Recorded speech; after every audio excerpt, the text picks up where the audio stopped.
का सगळ्यांना?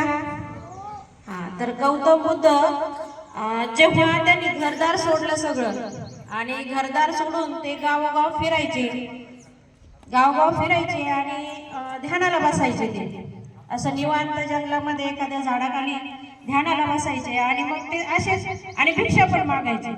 4-5 घरी भिक्षा मागून ते खायचे. आणि मग एक दिवस असेच ते भिक्षा मागता मागता एका घरी गेले भिक्षा मागायला, पण त्या माणसाने त्यांना काही भिक्षा दिली नाही, पण त्यांना शिव्या दिल्या. आणि तरीही गौतम बुद्ध अगदी शांत मनाने अगदी निघून गेले तिथून.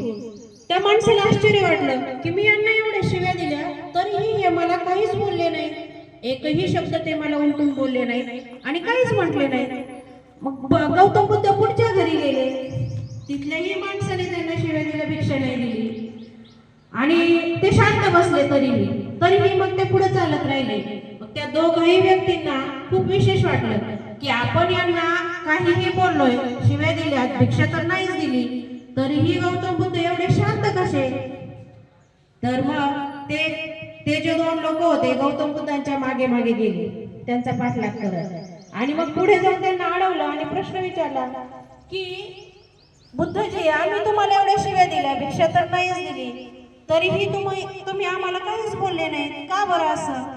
तर गौतम बुद्ध म्हटले की माझा असा नियम आहे की आपल्याला जे कोणी काही देईल ते मी असं म्हणतो की ते तुमचं तुम्हाला परत मिळो. मग तुम्ही मला शिव्या दिल्या ते तुम्हाला परत मिळो, मला त्याचं काही वाटलेलं नाही. तुम्ही मला भिक्षा दिली तर ते मी स्वीकारली, पण तुम्ही मला शिव्या दिल्या तर मी एवढंच म्हटलं तुमचं तुम्हाला परत मिळो. म्हणजे याचा अर्थ काय?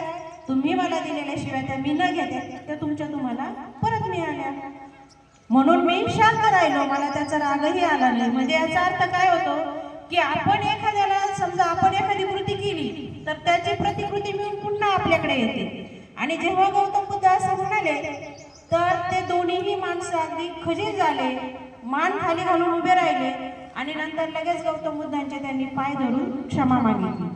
इथून पुढे आपण ह्याच्यातून काय बोध घ्यायचा की आपल्याला कुणीही काही केलं तर तुम्ही लगेच रिॲक्ट होता.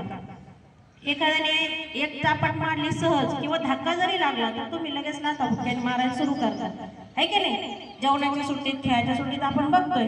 पण तसं न करता शांत राहायचं, बघायचं त्याची काय रिॲक्शन येते. तो आपोआपच, ज्याच्याकडून चूक झाली तो आपोआपच तुम्हाला क्षमा मागेल. म्हणजे अशा गौतम बुद्ध होते की समोरच्याकडून चूक झाली तरी ती काहीही बोलत नसायचे, शांत राहायचे. समोरच्याला आपोआप त्याची चूक समजून तो स्वतःहून क्षमा मागायचा. हे आपण त्यांच्याकडून शिकायचे गोष्ट.